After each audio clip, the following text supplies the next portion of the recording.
You're listening to Civic Media. You can tune into any of our live shows on any radio station across the state with the Civic Media app. Find us in your phone's app store and listen anytime, anywhere. This is your WGBW Daily News Roundup for the Talk of Green Bay, 97.9 FM and 1590 AM. For 97.9 WGBW News, I'm Lisa Hale. Dangerously cold temperatures are in store for the next few days in New Wisco. The coldest temperatures will be felt tonight through Wednesday, with lows in the negative double digits and dangerous wind chills into the negative 30s for the next 2 nights. Temperatures will begin to rise Thursday and are expected to get back above freezing this weekend. Meteorologist Brittany Merlot does have advice on how you can avoid frostbite. Frostbite can happen in as little as 20 minutes in today's conditions. Frostbite symptoms can include pain, numbness, swelling, blisters, and skin discoloration. It's most common on your fingers, toes, nose, and ears. And frostbite may lead to permanent, irreversible tissue damage. A way to prevent it is to limit your time outdoors and warm your body up often if you're exposed to freezing temperatures. And if you believe that you have frostbite, go inside or seek shelter from the cold. Then, call your healthcare provider or visit the emergency room immediately to reduce your risk of tissue damage. Frostbite symptoms appear in 3 stages that include feeling cold, sore, and painful, which is frost nip. Then, pins and needles, which is surface frostbite. And the last, numbness, indicates a deep frostbite. The second week of sturgeon spearing season on the Lake Winnebago system closed Sunday, and the harvest of the prehistoric fish sits at about 640. The harvest for upriver lakes is at almost 80% of the harvest cap for male sturgeon, but the 90% harvest cap trigger on Lake Winnebago is in no danger of being met. The sturgeon spearing season ends Sunday, or when the harvest cap is met, whichever comes first. The Fox Cities Chamber recently released its 2025 Economic Outlook Survey results sent to 140 businesses and organizations across Outagamie, Calumet, and northern Winnebago counties. The survey highlights a generally positive but cautious outlook for the region. Businesses reported stable profits in 2024 and anticipate growth in 2025. However, the struggle to find qualified talent to employ and housing concerns could impact long-term expansion. See our story at WGBW.FM for details and a link to the survey results. A new plan from Governor Tony Evers would finally close the Green Bay Correctional Institution, in addition to other sweeping changes for the state's correctional system. Area leaders have asked for a new prison to be built for over a decade. Evers' plan would not build a new prison in Green Bay, but would close GBCI outright.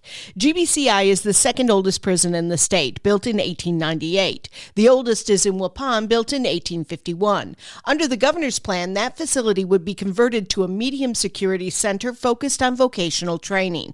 The plan would cost about $500 million and would have to be approved by the Republican-controlled legislature. There are 16 decorative light poles along the College Avenue Bridge in Appleton that are starting to rust prematurely.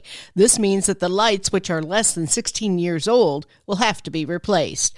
This will cost the city about $90,000. The rust is caused by excess salt and harsh weather conditions on the bridge. City officials say there are no safety issues with the light poles, but they will need to be replaced. The poles were originally paid for by the Wisconsin Department of Transportation. The spring primary election is tomorrow. Polls open at 7 a.m. and close at 8 p.m. Melissa Kay has more information for you. Statewide, there's a primary for State Superintendent of Public Instruction, with incumbent Jill Underly running against Jeff Wright and Brittany Kinzer. There are local primaries in municipalities across the state for school boards and local board positions. If you need an approved ID to show at the polls, you can obtain one at the DMV.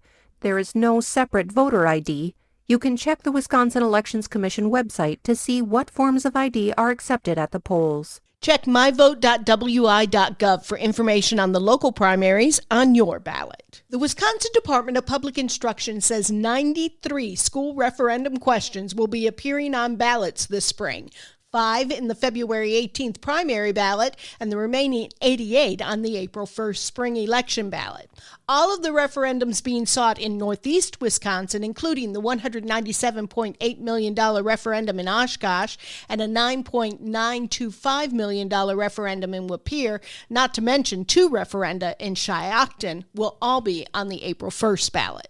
A Two Rivers woman has been identified and charged with abandoning an animal and mistreating animals resulting in death when a dog was found deceased in a kennel in an unoccupied Two Rivers apartment.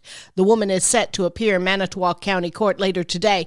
Two Rivers police ask anyone with information on the incident to contact them. A pair of state Republicans are pushing for more nuclear power in Wisconsin. State Representative David Steffen and State Senator Julian Bradley each chair committees related to energy and utilities and have introduced a resolution calling on the state legislature to publicly support nuclear power and fusion energy. They're also proposing a study to identify potential locations around the state that could become nuclear power plants. There is already one active nuclear power plant in Wisconsin located in Two Rivers. When Joe Furlow, director of the Grand Oshkosh, would seek sponsors and grants for the organization, he was often told that places were only funding basic human needs. You don't have to look far to know what role arts play in mental health. And so my mission is to try to use the arts in discussions about basic human needs. Since that time, the Grand has launched its Art Reach series that takes performance art into the community. I'm Lisa Hale, 97.9 WGBW News. For news anytime, log on to WGBW.FM. The Badgers get national attention. Hi, I'm Mike Clemens with sports. Men's college basketball, the Wisconsin Badgers making national headlines after their upset win at Purdue 94-84. Are they poised for a higher seed in the tournament when the selection committee meets next month? Head coach Greg Gard. We got a lot of basketball left to play before that day comes, so that's great. That means we got the attention of people, right? We're obviously playing good basketball.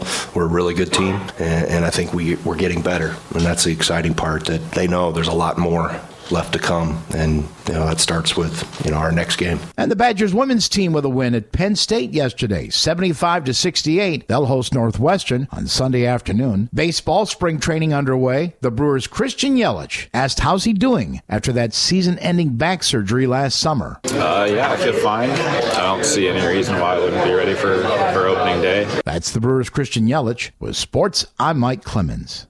On your entertainment beat, I'm Pete Schwaba. Ariana Grande says her pop persona is just a character. The singer's debut album came out in 2013 when she was just 19 years old and won her 2 Grammy Awards. Grande told The Hollywood Reporter that after a while you get sick of being that character, even though there are other pieces of you in the character that end up in songs you write. She says the reason she liked playing Glinda in Wicked, for which she drew an Oscar nod, was because she got to be a different character than her pop character. Whew, gotta love actors. Here's one of Pete's picks, or non-picks. I cannot say I enjoyed The Substance. The film is nominated for Best Picture, and Demi Moore drew a Best Actress nomination for her portrayal as an aging fitness guru who takes a mysterious substance that reveals a younger version of herself. She and her younger version, played by Margaret Qualley, end up having a little war for the rights to the character's body. It's an interesting premise, and Moore and Qualley are really good, but the film gets completely crazy and absolutely disgusting. Enjoy. Welcome to the era of the mini reality show. Reese Witherspoon, producer behind the new Legally Blonde prequel, Elle, filmed herself calling the actress who won the role of young Elle Woods. This series will be set during Woods' high school years, way before she became a lawyer. Witherspoon posted the vid to her TikTok, which also included recording the actress giving her mother the news. Here's hoping the actual series that will drop on Prime eventually will be just as entertaining. Oh yeah, the actress playing Elle will be newcomer Lexi Mindtree. Immensely popular stand-up comedian Nate Bargatze has not one, but 2 films in the works. Nate will star in the holiday film Christmas in Paradise after he completes playing the lead in The Breadwinner, a comedy he will also produce. Christmas in Paradise has Bargatze playing a small-town doctor who ends up getting a bounty on his head a week before Christmas. The project is still in the development stages and will be directed by TAG director Jeff Tomsic. It will be interesting to see if Bargatze's films are as funny as his act. In Sometimes True Love Isn't Enough news, it appears Kanye West and his soulmate, Bianca Censori, are headed for divorce.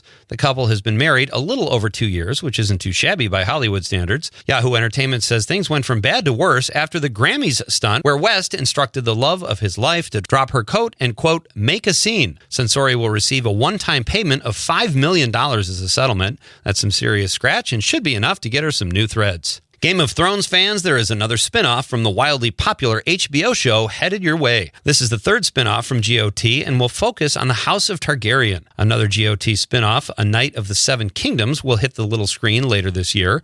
According to Deadline, the franchise is more likely than not going to roll out several other spin-offs in the coming years. And why wouldn't they? We'll keep watching. For more showbiz fun, tune in to Nightlight with me, Pete Schwaba, weeknights from 6 to 8 p.m. on the Civic Media Radio Network. I'm meteorologist Brandon Bormans. Mostly sunny but frigid today with a high near 4 above. Wind chill values between negative 15 and negative 25.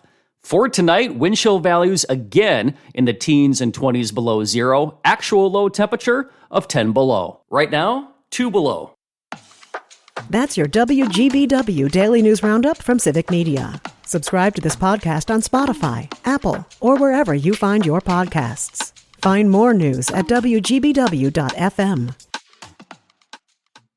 The national news cycle never stops, but it can be hard to find news about your local community. Civic Media is dedicated to providing quality local and state news coverage across Wisconsin. With the Civic Media app, you can get notifications about local stories that matter to you and your community. Find the free Civic Media app in your phone's app store and choose notifications from the menu to tell us what kind of news you want to hear about.